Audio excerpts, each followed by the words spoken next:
மாணவர்கள் எவரும் போதைக்கு அடிமையாகாதீர்கள்.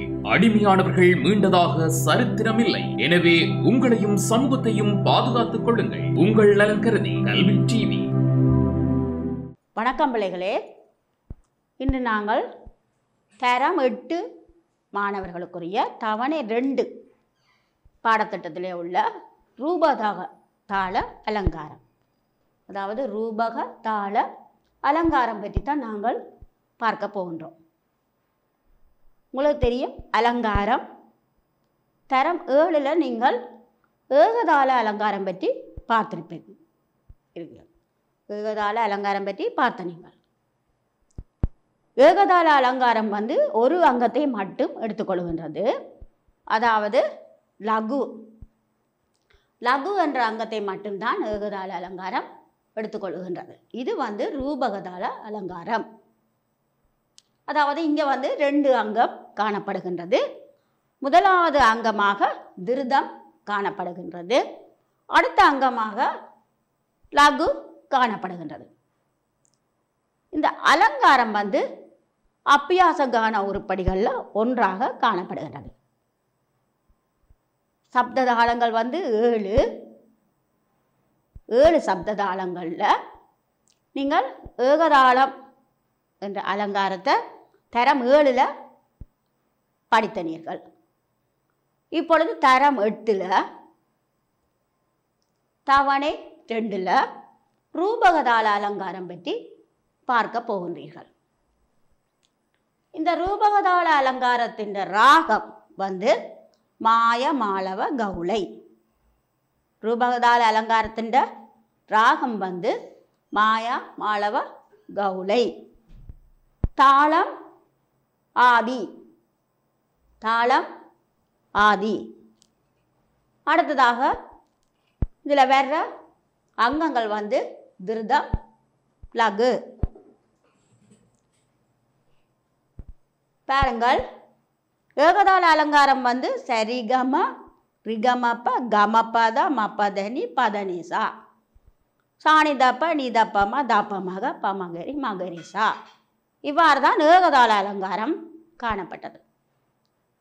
இங்கே ரூபகதாள அலங்காரம் சரி சரிகம ரிக ரிகமப்ப கம கமப்பத மப்ப மப்பதனி பத பதனிசா சாணி சாணிதப்ப நித நிதப்பம தப்ப தாப்பமக பம பமகரி மக மகரிசா.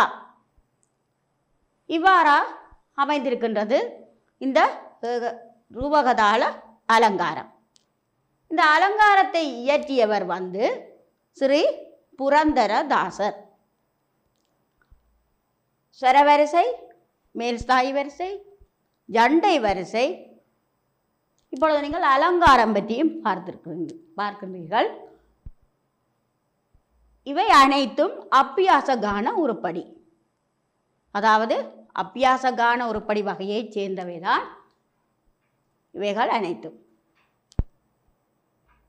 இதில் ரூபகதாளத்தை நாங்கள் இப்போது பார்க்க உள்ளோம். அதாவது ரூபகதாளத்தின் முதலாங்காலத்தை இப்பொழுது பார்க்க போகின்றோம். அடுத்ததாக இந்த ரூபகதாளம் எவ்வாறு போடப்படும், இந்த ரூபகதாளம் எவ்வாறு போடப்படுகின்றதுன்னு சொன்னால் 1 2 3 4 5 6. அப்போ இந்த ரூபகதாள அலங்காரத்தில் 6 அட்சரம் வருகின்றது. முதலாவதாக திருதம், அடுத்ததாக லகு. திருதம் தட்டி திருப்புதல். லகு தட்டி 3 விரல் எண்ணப்படுகின்றது. லகு சதுஷ்ட லகு.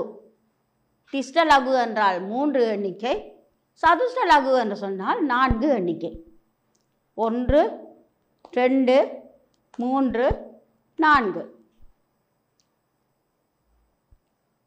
ஒற்றை செங்குத்து கோடு காணப்படுகின்றது. அது வந்து அங்க முடிவை காட்டுகின்றது.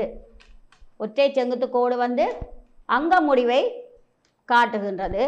இவ்வாறு அமைந்து காணப்படுகின்றது. அதாவது ஒற்றை செங்குத்து கோடு. ஒற்றை செங்குத்து கோடு இவ்வாறு காணப்படுகின்றது. இது வந்து அங்க முடிவை காட்டுகின்றது. ஒற்றை செங்குத்து கோடு அதாவது அங்க முடிவில் வருகின்றது. அடுத்ததாக பாருங்கள் ஆவர்த்தன முடிவு. இந்த ஆவர்த்தன முடிவு வந்து இரட்டை செங்குத்து கோடாக அமைந்து காணப்படுகின்றது. ஆவர்த்தன முடிவு இரட்டை செங்குத்து கோடு. அதாவது ஒரு தாளம் போட்டு முழுமையாக ஒரு தாளத்தை நாங்கள் போட்டு முடியும் போது இந்த இரட்டை செங்குத்து கோடு போடப்படுகின்றது. ஆவர்த்தன முடிவு. லகுவின் அடையாளம் வந்து இவ்வாறு காணப்படுகின்றது. திருதத்தின் அடையாளம் இவ்வாறு காணப்படுகின்றது. அதாவது வட்ட வடிவம் திருதம் முதலாவது அங்கமாக காணப்படுகின்றது. திருதம் வட்ட வடிவம். அடுத்தது லகு காணப்படுகின்றது. லகு வந்து ஒற்றை செங்குத்து கோடு. லகு திருதம் லகு இந்த ரெண்டும் தான் இந்த ரூபக தாளத்தின் அங்கங்கள். இந்த ரூபக தாளத்தில் வரும் அங்கங்கள் இந்த ரெண்டும், அதாவது திருதம் லகு. இப்பொழுது நாங்கள் லகு வந்து சதுஷ்ட லகு. இப்போது நாங்கள் இதை முதலாம் காலத்தில் பாடி பார்க்க போகின்றோம்.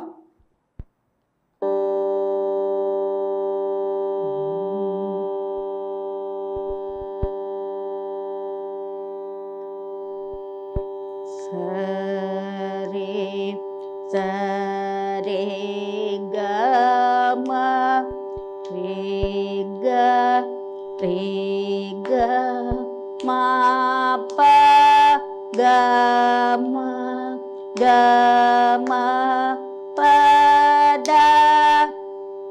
பொழுது இந்த 3 வரிகள் பார்த்தோம். இந்த 3 வரிகளையும் இப்பொழுது நீங்கள் சேர்ந்து பாடி பார்க்கலாம். சரே சரே கம ரேக ரேக மாப கம கம பத. அடுத்த 3 வரிகளையும் பாருங்கள். மாப மாபத நீ பத பத நீ சா சாணி சாணி தப நீத நீத பம தாப தாப மாக பாம பாமகரே மாக மாகரேசா. இப்பொழுது நாங்கள் முழுமையாக இதை முதலாங்காலத்தில் பார்ப்போம்.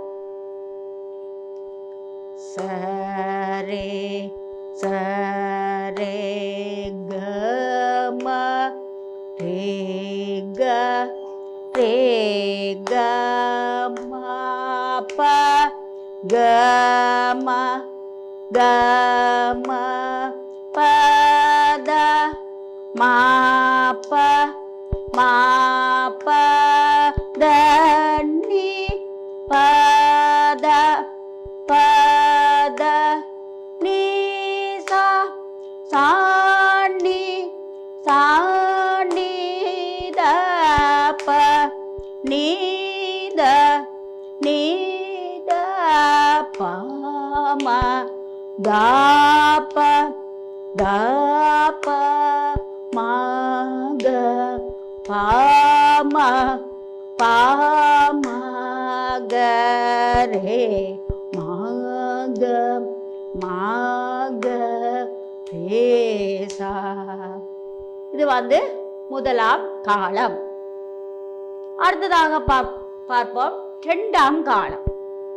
இரண்டாம் காலம் எவ்வாறு வரும் என்று சொன்னால், முதலாம் காலம் வந்து சரே சரே கம ரேக ரேக மாப. இனி இரண்டாம் காலம் சரே சரே கம ரேக ரேக மாப கம கம பத மாப மாபத நீ பத பத நீ சாணி சாணி தப. நாங்கள் திரும்பவும் இரண்டாம் காலத்தை குலத்தையும் பார்ப்போம். சரே சரே கம ரேக ரேக மாப கம கம பத மாப மாபத நீ பத பத நீ சாணி சாணி தப நீத நீத பம தாப தாப மாக பாம பாம கரே மாக மாகரே சா. திரும்பவும் நாங்கள் இரண்டாம் காலத்தை சேர்ந்து பாடி பார்ப்போம். ஆயத்தமாக இருங்கள். இப்பொழுது நாங்கள் இரண்டாம் காலத்தை திரும்பவும் பாடி பார்ப்போம்.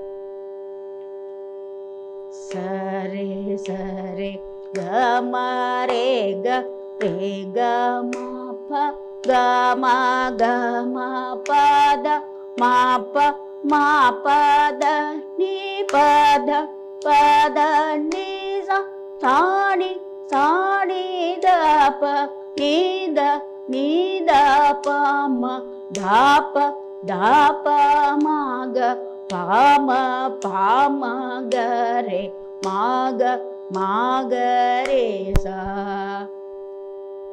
முதலாம் காலம் இரண்டாம் காலம்.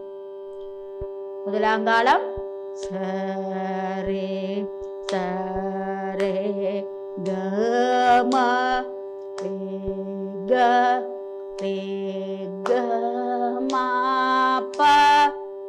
இது முதலாம் காலம்.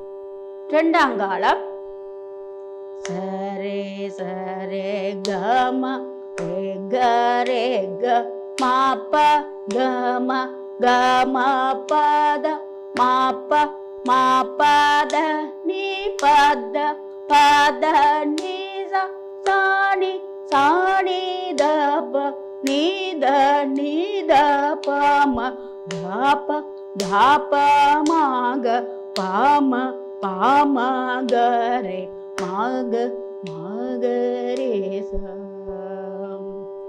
அடுத்தது பார்ப்போம் மூன்றாம் காலம். முதலாம் காலம், இரண்டாம் காலம், மூன்றாம் காலம். சரே சரே கம ரேக ரேக மப கம கம பத மப மபத நி பத பத நி சாணி சாணி தப நித நித பம் தப தப மக பம் பம கரே மக மகரே சரே சரே கம ரேக ரேக பகம கம பத மப மபத நி பத பத சாணி சாணி தப நித நித பம தப பமக பம பம கரே மக மகரே சா.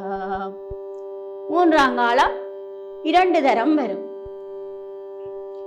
அதாவது சரே சரே கம ரேக ரேக மப கம கம பத மப மபத நி பத பத நி சாணி சாணி தப நித நித பம் தப தப மக பம பம கரே கம கரே சா. சரே சரே கம ரேக ரேக பகம கம பத மப மபத நி பத தனி சாணி சாணி தப நித நித பம தப தப மக பம கரே மக மகரே சா. இது வந்து மூன்றாம் காலம். அதாவது ரூபக தாளத்துல முதலாம் காலம், இரண்டாம் காலம், மூன்றாம் காலம். நாங்கள் தரம் 7ல ஏகதாளம் படித்தோம். இப்பொழுது ரூபக தாளம். அடுத்ததாக மட்டிய தாளம். அடுத்ததாக ஜம்பதாளம், அடுத்ததாக திரிபுட தாளம், அடுத்ததாக நாங்கள் தரம் 10ல அடதாளம், அதாவது கண்ட அடதாளம், 11ல சதுச துருவதாளம். நாங்கள் இந்த சின்ன அலங்காரம், அதாவது ஏகதாளம் சரிகம ரிகமப்ப கமப்ப தாண்டி வருகிறது. ரூபகதாளம் சரி சரிகம ரிக ரிகமப்ப. அடுத்ததாக மட்டிய தாளம்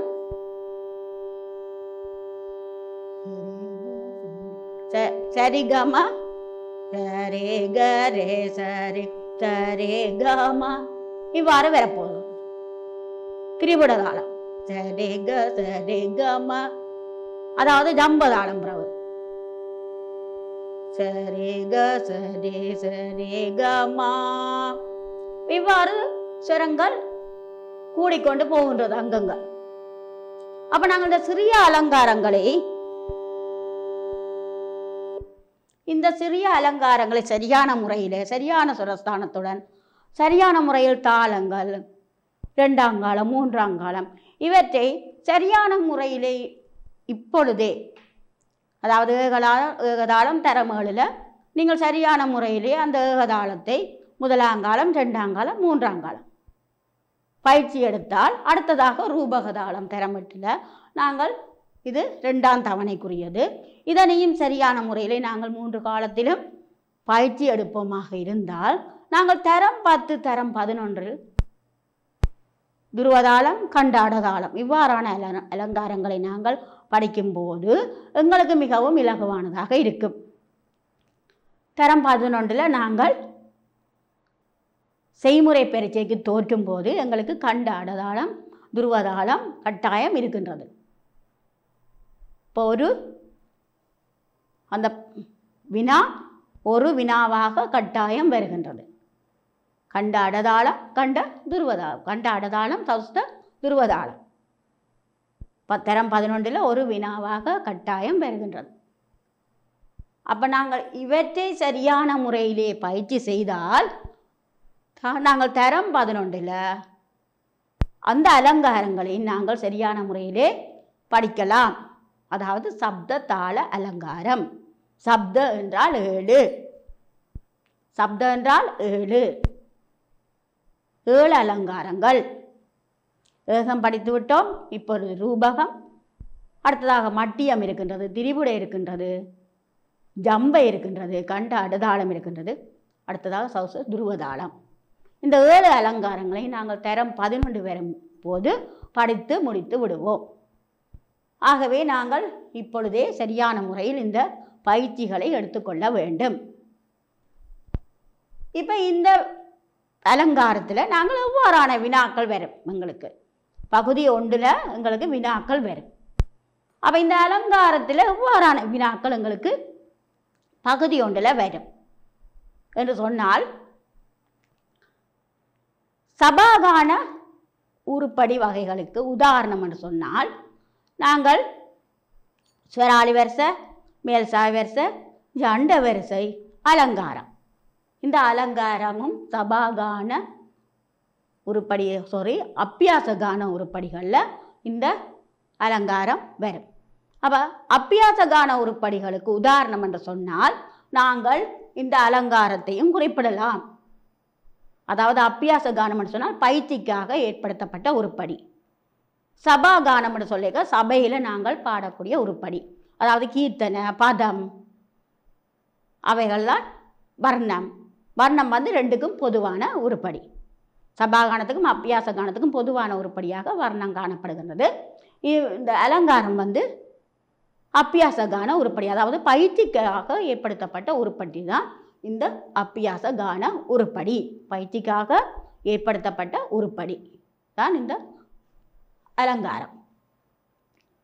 அப்போ அப்பியாச கான உருப்படி வகைகளில் ஒன்றுன்னு சொன்னால் இந்த அலங்காரத்தையும் நாங்கள் குறிப்பிடலாம்.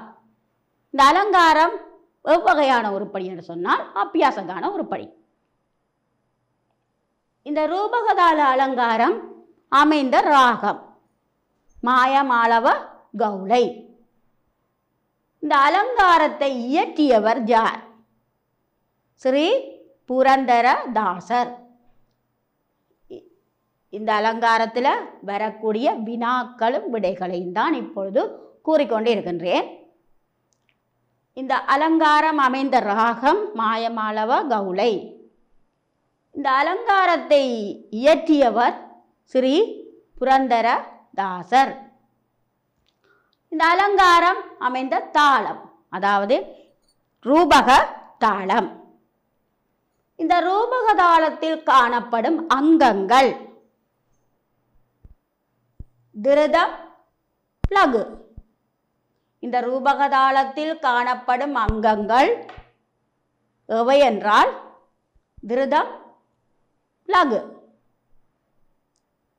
இந்த ரூபக தாளத்தில் காணப்படும் லகுவின் வகை சதுஷ்ட லகு. இந்த ரூபக தாளத்தில் காணப்படும் லகுவின் அட்சர எண்ணிக்கை. இந்த ரூபக தாளத்தில் காணப்படும் லகுவின் அட்சர எண்ணிக்கை 1 2 3 4 சதுஷ்ட லகு. அங்க முடிவை காட்டும் குறியீடு எது? அதாவது அங்க முடிவை காட்டும் குறியீடு ஒற்றை செங்குத்து கோடு. அடுத்ததாக ஆவர்த்தன முடிவை காட்டும் குறியீடு. அதைத்தான் நான் முதல்ல உங்களுக்கு காட்டினான். அங்க முடிவை காட்டும் குறியீடு ஒற்றை செங்குத்து கோடு. அடுத்ததாக காட்டும் குறியீடு எது என்றால் இவ்வாறு குறிப்பிட வேண்டும், இரட்டை செங்குத்து கோடு. அடுத்ததாக விருதத்தின் அடையாளம் எது?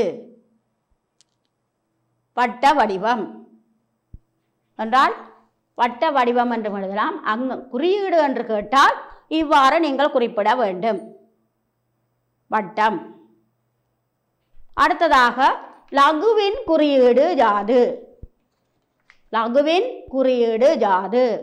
இவ்வாறு குறிப்பிட வேண்டும், ஒற்றை செங்குத்து கோடு. லகுவின் குறியீடு. அடுத்த வினா, ஒரு ஆவர்த்தனத்தில் எத்தனை ஒரு அலங்காரத்தில் எத்தனை ஆவர்த்தனங்கள் காணப்படும்? அதாவது ஒரு அலங்காரத்தில் எத்தனை ஆவர்த்தனங்கள் காணப்படும்? அதற்குரிய விடை 10. 10 ஆவர்த்தனங்கள் காணப்படும். அது எந்த அலங்காரமாக இருந்தாலும் 7 அலங்காரங்கள் காணப்படுகின்றது.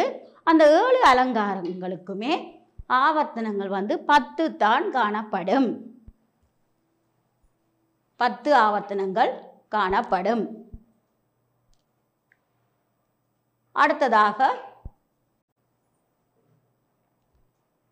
இவ்வாறு காணப்படுகின்றது வினாக்கள். ஆகவே நாங்கள் இப்பொழுது ரூபதாள அலங்காரம் பார்த்தோம்.